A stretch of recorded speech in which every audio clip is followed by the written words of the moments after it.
또 시간을 그렇게 많이 들으실 필요가 없는 게 아마 다들 검색해 보셔서 아시겠지만 국어와 관련지어서 딸 수 있는 자격증이 3개가 있는데 KBS 한국어 능력 시험이랑 그다음 토클이랑 마지막으로 이 한국 실용 글쓰기예요. 근데 나머지 것들은 좀 난도가 있어요. 아마 많이 들어보셨겠지만 KBS 한국어 능력 시험 같은 경우에는 얘가 그 상대평가라고 되어 있죠. 되게 똑똑하신 분들이 많이 들어가 있으면 상대적으로 내 점수가 떨어질 수밖에 없어요. 그럼 되게 변수가 많겠죠. 그러면 이것도 나가 좀 힘들어. 더더군다나 120분을 쉬지 않고 풀어야 돼요. 그런데다가 이거는 듣기도 들어가 있고요. 막 종류도 많아요. 탈락. 너무 어려워요. 그 다음에 토클이라고 국어 능력 인증 시험이 있어요. 여기에서는 물론 절대평가기는 하나 여기에는 뭐가 들어가 있냐면 되게 긴 지문에 독해가 들어있어요. 지문을 독해하는 게 좀 많이 힘드신 분들은 토클은 또 됐어. 넘기고 이제 마지막으로 딱 우리가 만나게 되는 게 바로 실용 글쓰기가 되는 거죠. 실용 글쓰기 같은 경우에는 이게 지문의 길이가 적당하고 내가 원고지에 쓰는 방법을 제대로 잘 익힌 후에 조건에 맞게만 잘 쓰면 글이 야박하지 않게 점수를 주세요. 실제로 저는 이걸 어떻게 하면 좋을까 시험도 보러 갔어요. 시험 현장 분위기도 좀 보려고. 시험 현장 분위기를 봤더니 대부분 많이 긴장도 안 하세요. 이게 한번 하고 나면 20분 정도의 쉬는 시간이 있거든요. 그때 다들 뭐 하시나 이렇게 또 한번 슬렁슬렁 봤죠. 저는 시험을 보는 입장이 아니라 출제를 하는 사람 입장에서 강의를 하는 입장에서 한번 쭉 본 거예요. 너무너무 여유롭게 밖에 나가서 친구들과 함께 이야기도 하고 왜냐? 그 뒤에 나오는 5개짜리의 주관식이 엄청나게 크게 길게 써야 되는 그런 건 거예요. 그러면 20분 동안 뭔가 막 암기를 하거나 이럴 일이 없으니까 되게 여유가 있으시더라고요. 실용 글쓰기는 여러모로 우리한테는 되게 좀 쉽게 딸 수 있고 하루 만에 정복을 할 수 있는 부분이 아닐까 저는 그렇게 생각하고 있습니다. 그래서 제가 뭐 그렇게 많이 말씀드리면 어차피 서론이 너무 길게 되니까요. 바로 한번 쭉 개요를 살펴볼게요. 교재를 보면 제일 처음에 아마 나와 있는 부분일 거예요. 1교시에는 90분 동안 객관식 50문항이랑 단답형 5문항을 보게 돼요. 근데 이 단답형에 해당하는 것이 1번부터 5번까지가 칸이 널찍널찍해요. 그럼 어떤 실수를 저지르냐면 오른쪽에 제가 서술형 답안 작성 시 유의사항을 적어놨는데 1번 문제에 대한 답안은 반드시 해당 답안에만 작성해야 하는데 널찍널찍하니까 2, 3, 4, 5번을 1번에다가 넣어버리는 거예요. 그러면 2, 3, 4, 5번 채점이 안 돼요. 그래서 정확하게 1번에다가는 1번만 쓸 수 있도록 하시면 돼요. 1번에 나와 있는 건 대부분 안녕하세요. 이거 가져가셔야 돼요. 하나씩. 1번에 나와 있는 건 단답형에 그 하나하나의 어휘들을 알맞게 집어넣는 것들이에요. 거기에는 또 기호도 써야 돼요. 기억에 들어갈 어휘는 요거다 이렇게 정확하게 써주셔야 되는 그런 부분이 있습니다. 쉬는 시간을 20분 정도 갖고 나서 2교시에는 논술형 5문항을 하는데 시간 배열은 똑같은 거예요. 1교시도 90분 그리고 2교시도 90분이 되다 보니까 90분 동안 5개 내가 못 쓰겠어 싶으시잖아요. 거의 이거 걷어갈 때 잠깐만요. 잠깐 연기해봤는데 별로 안 하다 하셨나봐요. 잠깐만요. 진짜 많이 봤어요. 진짜. 그런 데다가 쓰는데 한번 나는 잘 써보겠다 생각을 하고 연필로 한번 쭉 적으시고 싹 지우고 다시 적으시려고 했나봐요. 그러니 시간이 부족하죠. 마지막에 나와 있는 200점짜리 원고지 900자 채우는 거 있거든요. 그럴 때에는 머릿속으로 계산을 해서 들어가는 거예요. 전체 원고지에다가 내가 이 정도까지 쓰면 글자 수가 몇 개가 나올까 띄어쓰기까지 계산해서 머릿속으로 문장을 만든 다음에 싹 그래서 되게 긴장감이 들면서도 집중도가 필요한 부분이 마지막에 있는 10번 문제거든요. 근데 그 10번 문제만 제대로 풀어도 200점은 따고 가는 거예요. 왜냐면 아까 말씀드린 대로 그렇게 박하지 않다. 그렇게 채점이 박하지 않기 때문에 조건만 잘 집어넣어주면 웬만하면 통과를 시켜주는 거죠. 대신 여러 가지 막 교정부호를 써서 너무 번잡하게 쓰는 것은 지양을 하는 게 좋을 것 같아요. 지양. 그래가지고 화이트도 들고 들어갈 수 있거든요. 그래서 웬만큼 쓰다가 계속 머릿속으로 다음에 나 못 쓸 거지? 이렇게 쓰면 맞나? 계속 생각하시면서 쓰시되 중간에 틀리면 수정액 같은 거 사용해서 깔끔하게 쓰실 것을 추천해 드리거든요. 저는 이제 작년에 그렇게 하고 나서 굉장히 많은 그 피드백을 받았어요. 첨삭 부탁드립니다. 이러면서 메일로 주셨어요. 역시 여러분도 하셔도 돼요. 이따가 수업 끝날 즈음에 이제 이후에 여러분이 아마 요번 주에 있는 시험을 보실 가능성이 있죠. 그죠? 그러면 일주일 동안 하루에 한 지문씩 우리가 연습을 해볼 거거든요. 제가 이제 카페에다가 올려놓고 그럼 여러분이 밑에다가 첨부 파일로 막 달고 이러면서 할 건데 작년에도 그렇게 해서 메일을 좀 받았어요. 그랬더니 너무 이제 다급하셔서 막 쭉 줄글을 쓰시다가 놓쳤어 이렇게 해가지고 여기다 거의 막 한 세 어절 정도를 쓰신 거예요. 이럴 바엔 차라리 지우시는 게 나아요. 예. 그런 데다가 이렇게 쓰면 이 안에서 벌써 뭔가 정돈된 느낌 안 들어, 머릿속으로 고민한 흔적이 보이지 않아 감점될 우려가 있죠. 내용이 아무리 맞아도요.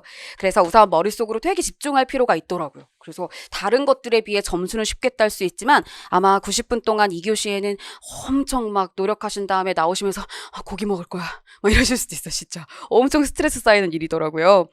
문항 구성을 살펴보시면 독해와 글쓰기에 객관식 10개, 주관식 2개, 화법과 글쓰기는 거의 독해라고 생각하시면 돼요. 그쵸? 왜 언어 영역 생각하시면 되는데요. 화법도 그냥 독해처럼 푸시잖아요. 그죠? 직무 글쓰기에 제가 이렇게 표시를 해놨습니다.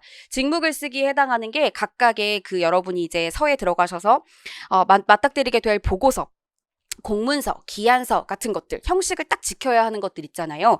그걸 어떻게 써야 하느냐가 문제 배치가 25개, 5개, 30개나 제일 많이 배치가 되어 있어서 그 각각의 문서의 종류마다 어떻게 써야 하는지를 고민하는 거, 우리가 이제 오늘 집중적으로 해야 될 일이죠. 어휘와 규범이 6문제밖에 없지만 우리가 이 어휘와 규범에 딸린 문제만 6개라는 거지, 이걸 이용해서 나중에 줄글을 써야 되잖아요. 쓸 때 잘못된 어휘나 띄어쓰기 이런 것도 잘못하면 또 감점이 될 수 있으니까 여기에 나와 있는 어휘와 규범은 요 6문제 정도로만 생각하지 마시고 그 가치를 높게 평가해서 나중에 10번 문제 서술형 풀 때에도 적용이 될 거다, 이렇게 생각하시고 보시는 게 좋습니다. 서술형 문항의 배점을 살펴보시면 1교시에 나와 있는 건 20점씩 밖에 없어요. 총 5개고요. 100점이고 단락형의 문제가 2교시부터 펼쳐지는데 2문제는 50점, 또 2문제는 100점씩 각각 배치가 되어 있고, 제가 아까 200점짜리라고 900자 원고지 채우는 게 마지막에 있는 논술형입니다.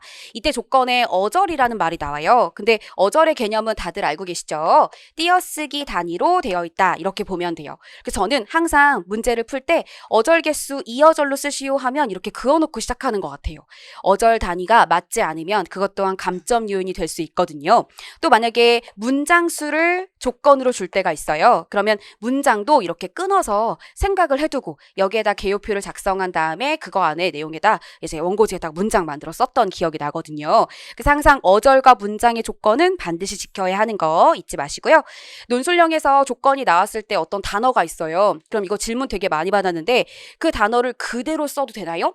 네, 그대로 써도 돼요. 그래가지고 그래서 쉽다는 거예요. 조건으로 나와 있는 단어를 그대로 이용해서 문장 형태로 만들거나 하면 되니까 철수, 밥, 먹었다, 이 경우인 거예요. 철수가 밥을 먹었다, 밥을 철수가 먹었다, 우리 문장 만들 수 있잖아요. 거의 그 정도 수준이에요. 만약에 그대로 쓰면 안 된다면 조건이 그냥 달릴 거예요. 그대로 쓰지 말고 다른 언어로 바꾸시오. 그런 조건이 없는 한 그대로 쓰셔도 돼요. 아셨죠?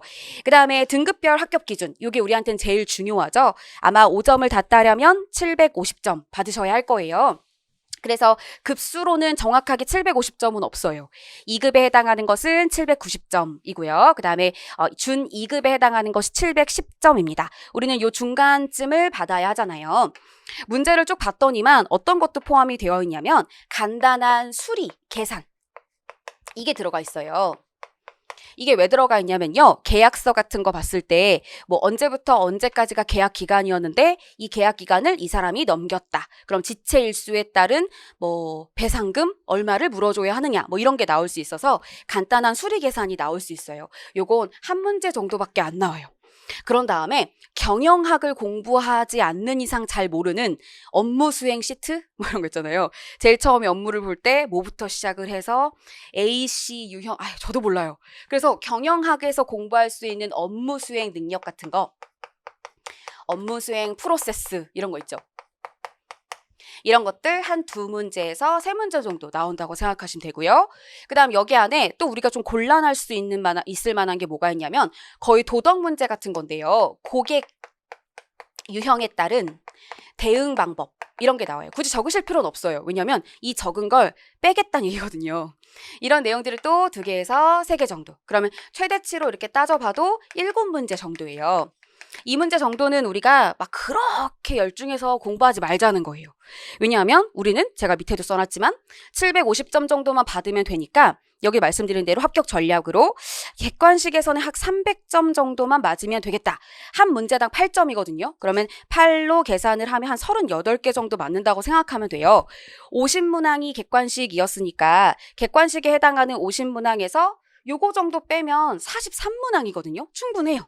그래서 이런 어떤 경영학과 관련된 지식을 공부하느라 너무 고민하지 마시고 계산 같은 거라든지 이런 거는 우선 넘겨두시고, 특히나 요거는 여러분이 도덕 문제로 풀 수도 있어요. 예를 들어서 이따가 풀겠지만 여러분 좀 심심하실 것 같고 지금 시작하는데 너무 많은 얘기를 들려드리면 힘들까봐 제가 하나 말씀드리면, 막 거만형의 고객이 왔어요. 여러분 아마 서에 들어가시면 진짜 이런 분들 되게 많이 누구 사장 남천동 살제 이러면서 막 하는 거 있잖아요. 막 내가 누군 줄 알아? 이런 사람들. 이런 사람들을 대응하는 방법은 이런 도덕 문제 같은 게 나와요. 어떻게 될까요? 예. 아유 그러시죠. 예요. 이게 정답이에요. 그 사람이 마음껏 거만의 또라이 질량 보존의 법칙처럼 거만의 수치가 있어요. 그 사람한테는. 그 정도로 다 쓰게 그냥 놔두는 거예요. 그게 이 사람을 대하는 방식이다. 이렇게 나와 있거든요. 이거는 우리가 이거에 대해서 구체적으로 교육을 안 받아도 도덕 문제로 어느 정도 풀 수 있죠. 그럼 이것도 우리가 맞았다고 쳐요? 그러면 완전 더 여유로워져요. 그러니까 웬만큼 내가 집중할 것들만 집중하고 나머지 것들은 버리셔도 충분히 이 점수 나올 수 있어요. 그런 다음 주관식 450점 정도를 맞아볼까? 그러면 750점 정도가 되니까요. 그럼 주관식 450점도요. 주관식 전체가 600점 만점이라는 거죠. 그러면 150점 정도의 여유가 있다는 거예요. 600점 만점을 다 받을 거라는 건 생각하지 마시고, 항상 우리는 어떤 100점을 맞으려고, 이게 지금 1000점 만점인데 1000점 만점 받으려고 하시는 거 아니잖아요. 5점만 따면 되니까 750점이 아니라 870점 맞으셔도 여러분은 5점밖에 못 따잖아요. 어차피. 그러니까 집중을 하고 선택하는 것들에 좀 나름대로 내가 이걸 더 잘할 수 있다를 생각하시면서 들어가시면 될 것 같습니다. 오른쪽에 글자 수를 써놨어요. 글자 수는 1번 50점 문제에서 2문장에서 3문장 혹은 200자 이내라고 들어가는 경우가 많아요. 50점 문제는. 100점 문제는 300에서 플러스 마이너스 50자 정도라고 되어 있는데요. 이게 정확하게 몇 자라고 되어 있지 않고 300자 내외 이럴 거예요. 그러면 내외 플러스 마이너스로 몇 자 정도가 된다는 건데, 실용 글쓰기에서는 50자 정도로 본대요. 근데 원래 어떤 다른 그 규정에 의하면 10% 정도라고 하더라고요. 그러니까 300자면 300자의 10% 30글자 플러스 마이너스. 이렇게 흔히들 생각한대요. 근데 실용 글쓰기는 조금 더 여유를 준 거죠. 여유를 줬기 때문에 그거 생각하시면서 원고지 이런 거 보면 원고지에 이게 체크 표시 해두는 거죠. 여기까지는 채워야 돼. 이 시간 안에 여기까지 채워야 돼. 이렇게 하고 들어가시는 게 좋아요. 그 다음에 200점 문제 제일 중요하죠. 800자 혹은 900자인데요. 여기 안에 50자 내외의 여유를 둘 수가 있습니다. 한 문장당 평균 한 70자 정도 된다고 생각하시면 돼요. 근데 이건 조금 길게 잡은 거고요. 한번 연습을 해보면 서술형 답안 작성 시 유의사항에 한 2번에 나와 있는 것들을 제가 아까 쉬는 시간에 좀 세봤거든요. 중간에 이제 띄어쓰기까지 포함해서 한 세봤더니 40글자 정도 되더라고요. 이 문장은 보시면 없음으로 뭐 한다 이런 문장이잖아요. 그러니까 겹문장인 거거든요. 두 개의 문장을 뭐뭐무로라고 하는 원인과 결과로 묶은 겹문장이에요. 겹문장이 두 개의 문장이 한 번만 더해지면 한 40자 정도 돼요. 그럼 여기서 만약에 하나 더 더해지면 70자 정도 된다는 거예요. 왜 우리가 흔히 어디까지를 논리적 범위로 생각하냐면 고, 며, 다. 뭐뭐 하고 뭐뭐 하며 뭐뭐 하다 요 정도까지는 한 큐에 그냥 이해한다고 하거든요. 여기서 길어지면 너무 긴 문장이야. 이렇게 얘기를 하기 때문에 고, 며, 다까지만 하시면 한 70자. 그러면 800자 써야 돼? 부담스러워. 그랬는데 따지고 보니까 11개에서 12문장 정도 쓰는 거더라고요. 한 문장을 그렇게 생각하면. 그럼 훨씬 마음이 조금 여유롭지 않으세요? 900자를 채워야 한다라는 생각보다 나 한 11문장, 12문장 정도는 친구랑 밥 먹으면서도 쏟아내는데 그죠? 그래서 이 정도는 어려움 없이 하실 겁니다.